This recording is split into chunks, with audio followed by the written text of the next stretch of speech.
Please remember, this is a classroom, not parliament, right? Think.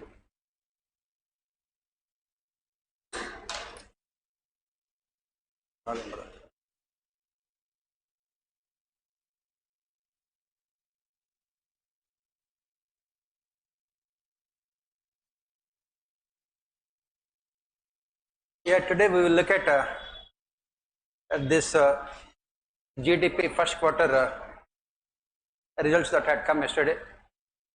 Let us look at both the facts as well as analysis of those things. Right? So let us look at the important facts which you have to remember.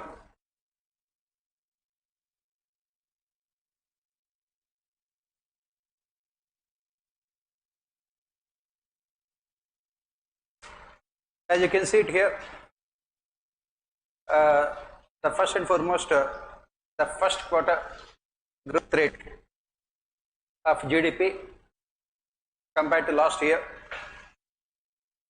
is 13.5%. April to June, it had grown at 13.5%. And as the government says, it is because of higher household consumption. This GDP growth rate is because of higher household consumption and improvement in contact intensive services. Improvement in contact intensive services. What do you mean by contact intensive services? What are contact intensive services? Tourism, hotel, they are all contact intensive services. Last year, this was the time when we had the worst of second wave of corona.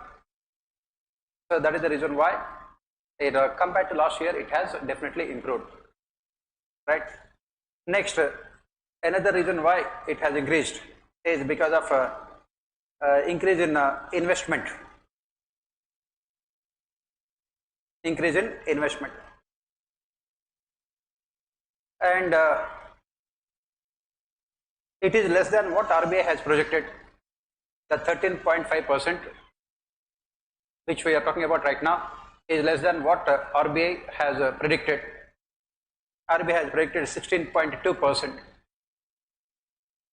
It has predicted 16.2% for this quarter. RBI is like you people only, eternal optimist. RBI will say that inflation will always be negative, GDP growth rate will always be infinity, and in reality it will be opposite. Inflation will always be infinity, GDP growth rate will always be negative. You should be made RBI top level economists, right? Anyway, people like you are there only in working RBI, right? Then, pardon? Eco? Okay. And the government believes that this year GDP growth rate will be at least 7%. At least 7%.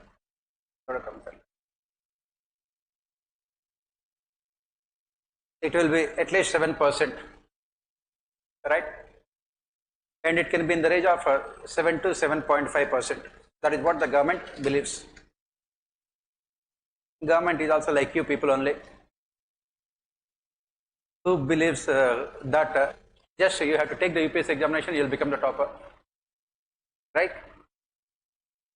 Between 7 to 7.5%, and it will be, the government is expecting it to be around 7.4% this year, right? And the GDP has gone up by 36.85 lakh crores during this quarter. Increase in GDP is 36.85 lakh crores. 36.85 lakh crores.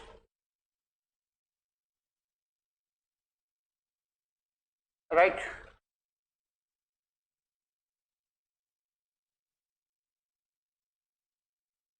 Last year, GDP contracted by 9.6% during the same period.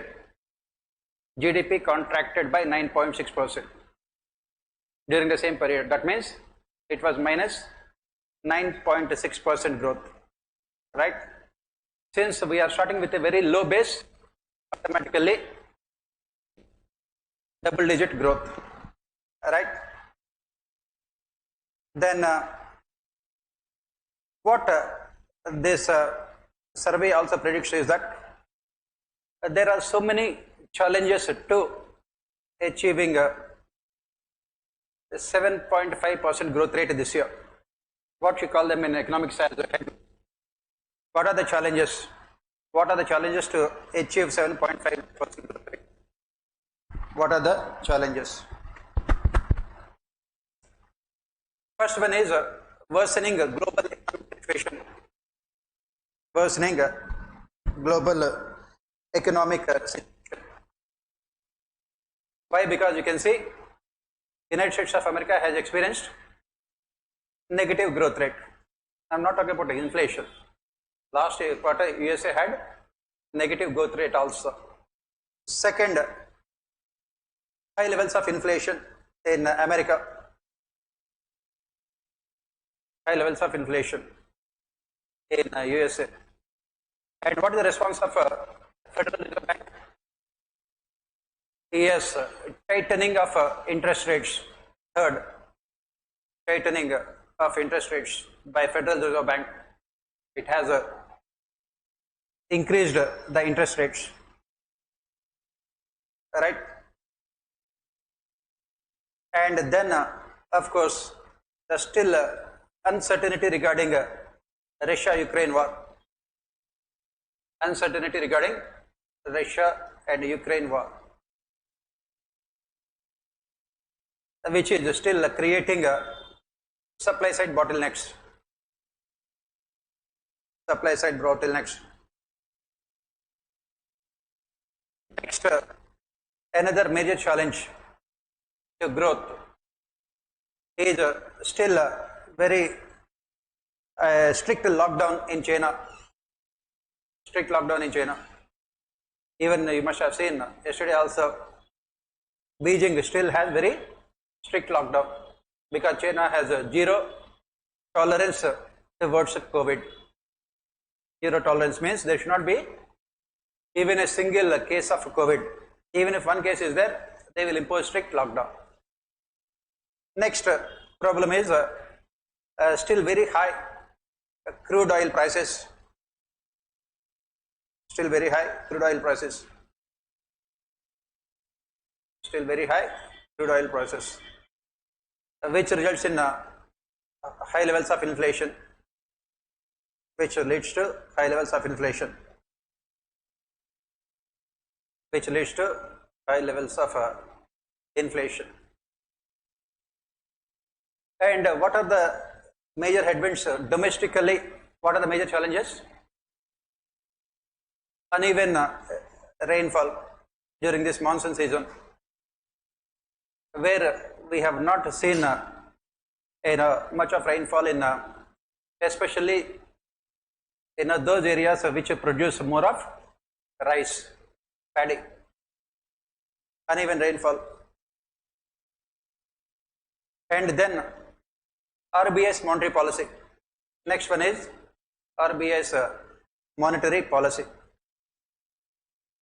RBI also has said that they would keep on increasing the repo rates and reverse repo rates, which leads to higher interest rates and lower demand for investment funds, which leads to RBI's monetary policy, whose basic objective is to control inflation, because of which RBI is increasing repo rates and reverse repo rates. And what is the outcome of increasing repo rates and reverse repo rates? Demand for investment funds will come down. Demand for investment funds will come down. Right?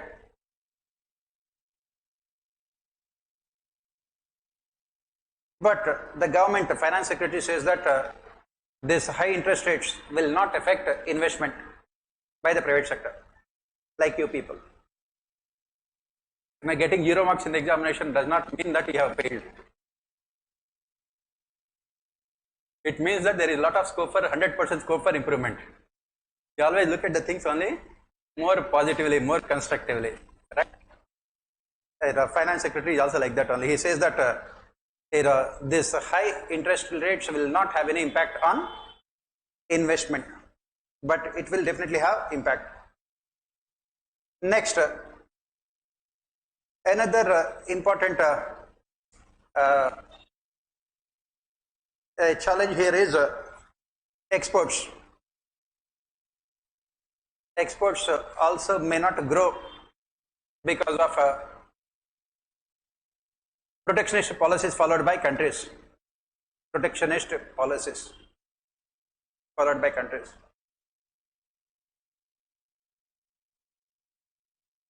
So these are all the what you call major challenges, right? These are all the major challenges.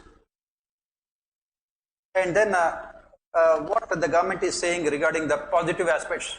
Let us look at overall positive aspects related to our economy.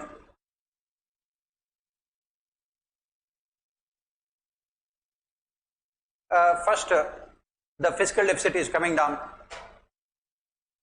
Fiscal deficit is coming down.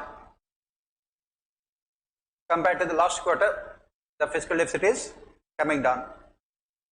Second, government capital expenditure also has increased. Capital expenditure of the government also has increased by 62.5%. 0.5% during this government expenditure by 62.5% during this quarter compared to last year. Another important positive outcome. Next one is service sector is also growing. Service sector is also growing. It has witnessed 25.7% growth rate. Service sector 25.7% growth rate. Construction also has grown. Construction sector also, because this construction sector is the one which provides more employment to the people. That is the reason why you can see urban unemployment also had come down. Construction sector also had grown by 16.8%.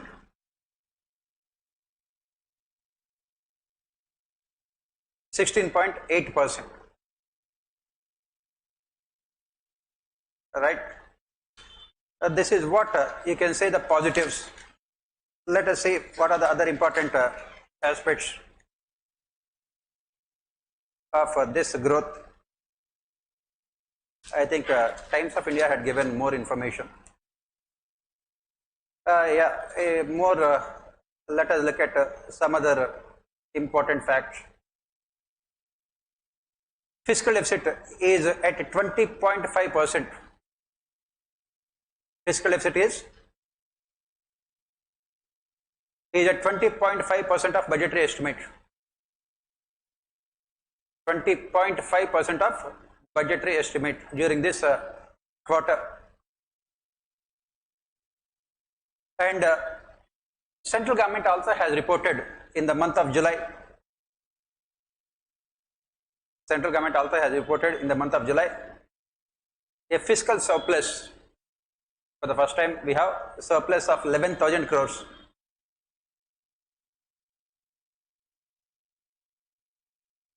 A fiscal surplus of 11,000 crores and a revenue surplus of 42,000 crores. What is fiscal surplus and what is revenue surplus? What is fiscal surplus and what is revenue surplus?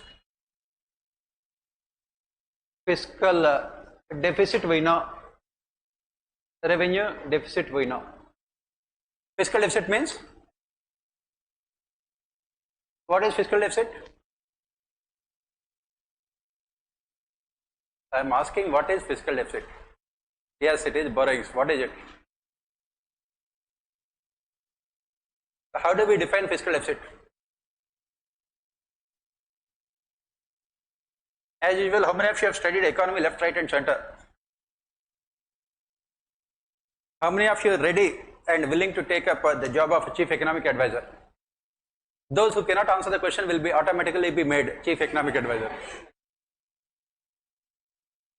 Right? If you have to be chief economic advisor, it means you should not know anything about economics. Right? Yeah. How do you define fiscal deficit?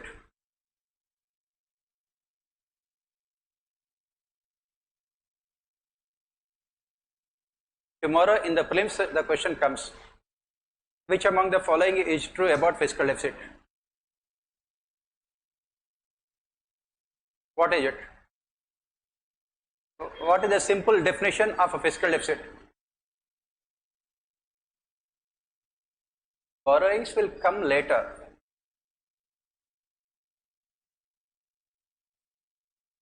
Okay, it means you don't know, let me tell you, right? You know, all of you are working very hard, sincere, honest and innocent. Total expenditure minus non-debt receipts of the government. That is what we say fiscal deficit. Total expenditure minus non-debt receipts of the government. That is how we will define. Anyway, we will discuss all these things as part of our financial administration also. This is the definition of a fiscal deficit. Total expenditure minus non-debt receipts of the government. What are the non-debt receipts?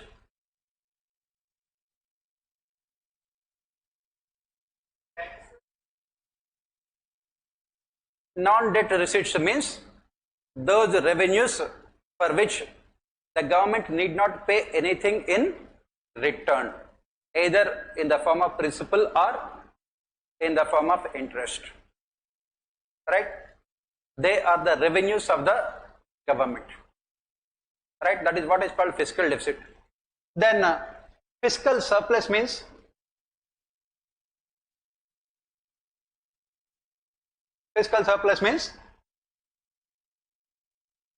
non-debt receipts of the government are more than the total expenditure of the government. Right? They are more than the total expenditure. So for the month of July, the government had fiscal surplus. That means the government revenues are more than the expenditure of the government. Why? Because the Prime Minister did not tour any foreign country. Then automatically our fiscal deficit will be very high. Right? So similarly, revenue deficit means revenue expenditure minus revenue receipts of the government. Revenue expenditure minus revenue receipts of the government. That is what we call revenue deficit. What is revenue expenditure and revenue receipts we will discuss later as part of our classes. And revenue surplus means revenue receipts are more than revenue expenditure. So in the month of July, we had both the fiscal surplus as well as revenue surplus. Revenue surplus was around 42,000 crores and fiscal surplus was around 11,000 crores. That is what page 6 will tell us, revenue surplus and revenue expenditure. Next, what are the other important factors that we have to look at?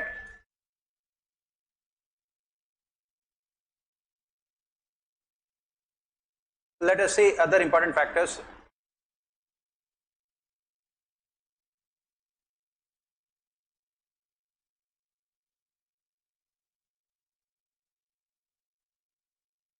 And output of the core sector, output of core industries. 8 core industries are there. Do you know that there are 8 core industries? Yes. What are they? Yes, coal, if you say 8 times, it will not become 8 core. Coal. Please remember, these questions were asked in your prelims. They have given the question, which among the following is not one of the 8 core industries identified. So make sure that you are reading all of them. And what it says is that this core sector output, this 8 core industries output is the lowest in the last 6 months.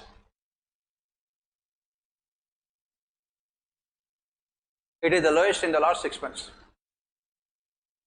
It was only 4.5% in July. Only 4.5% in July. So this is again a major challenge. We are not able to increase the core sector output because obviously when will they increase the output? What could be the reasons why the output is very less? There are so many other reasons. Of course, the global crude prices, then supply side problems still due to Russia-Ukraine crisis and also the strict lockdown imposed in China and also overall global economic situation.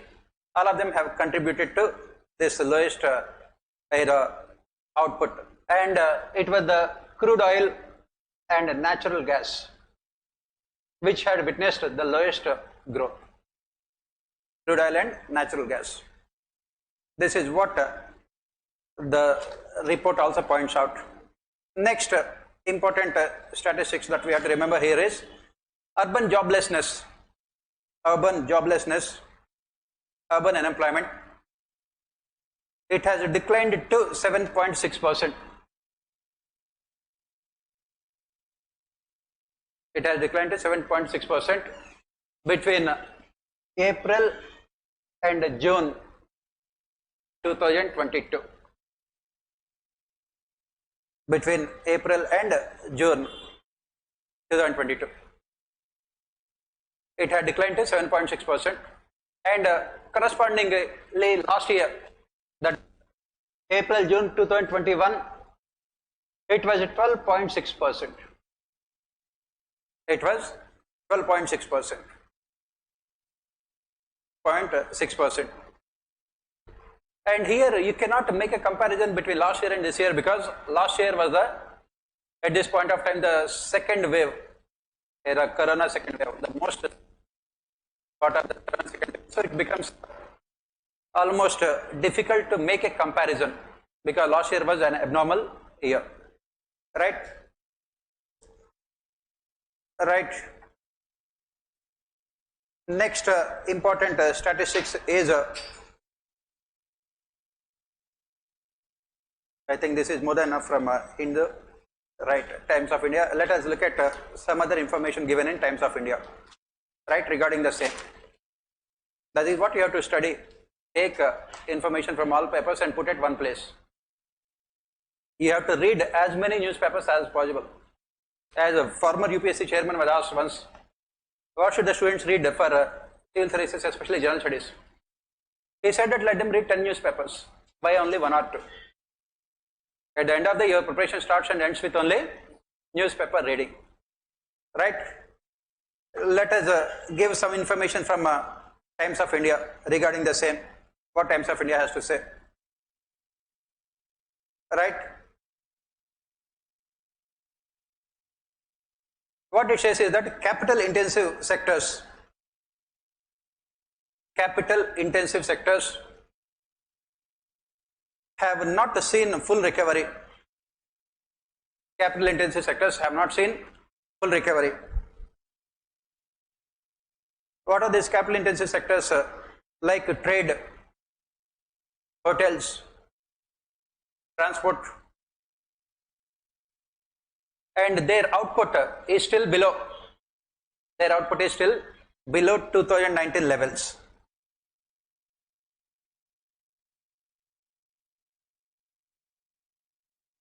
And contribution to GDP, their contribution to GDP is only 16% now. Their contribution to GDP is only 16% now compared to 20% before COVID, that is in 2019.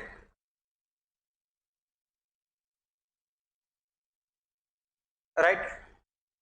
Did I say capital intensive? Sorry, it is contact intensive. Sorry, it is contact. Contact intensive sectors means these are all contact intensive sectors, right? It is not capital, it is contact intensive. And why this is problematic? Because this is problematic because they are the ones who provide maximum employment. They are the ones who provide maximum employment. And they are the ones who provide maximum employment to unskilled workers. That is very important. Those who work in the hotels, right? The transportation. They are the ones, mostly we call them as unskilled workers. Only sector that had grown is where you need these unskilled workers is real estate, construction. It had grown, but still the basic problem is we still do not have any full recovery in this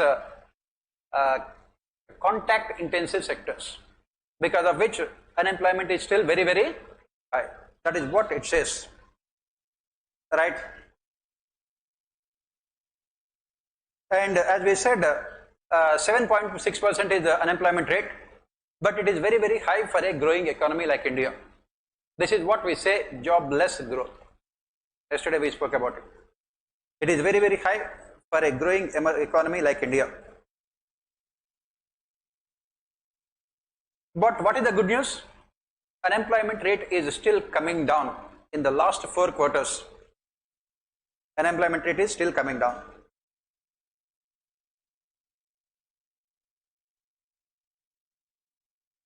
Now, as we have discussed, the problem is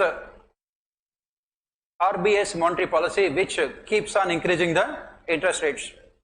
Finance Secretary has said that it will not have any impact. It will have impact. Why? Why? Because 40% of loans in India, this is very important, 40% of loans in India are linked to repo rates. 40% of loans in India are linked to repo rates. What do you mean by that? For example, you have taken a housing loan, and when you have taken the loan rate was around, say, 7%. In the last few quarters, RBI keeps on increasing the repo rates. So your loan automatically will increase to 9%, 9.5%. Automatically, your interest payments will go up. Principal also will, EMIs also will go up. Automatically, it will reduce the demand for housing sector. Please remember, maximum amount of housing sector demand right now is because of the low interest regime. Now we will not have. It can ultimately lead to more recession in the construction sector. That is what Times of India talks about, right?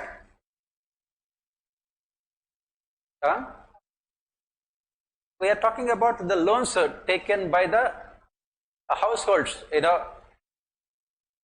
Remaining 60% of the loans are taken by the firms, big industries. They are, that is what you must remember, that the rate of interest changes for each and every section. For housing sector, this is a loan. For industrial sector, prime lending rates, PLR, they have different interest rates. For agriculture sector, different interest rates. They are a differential rate of interest.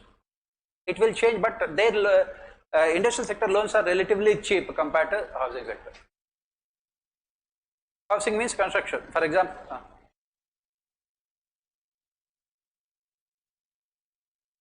yeah. So no, industrial is data. For example, I am Mukesh Ambani. I am taking a loan. Yeah, not for housing, for something else. I am taking a loan for my new 5G, 2 lakh crores. Their banks will give me different rate of interest. For example, big industrialists, they get loans at very less rates. Why? Because I am SBI. I want to give loans to Mukesh Ambani around 50,000 crores. And if he is taking 50,000 crores, I am sure of getting my money back I don't have to worry about my EMIs. If I have to give loan to a farmer for 10,000 rupees, then I have to run after him to get my loan back. That is the reason why banks always prefer giving loans to big industrialists, bulk loans, and they also give them at a very low rate of interest. On the other hand, you say that I'm UPSC aspirant and I want to take a loan. They will say that the interest rate will be 200%. Right? So that is it. I think we can stop it for today. It's already time.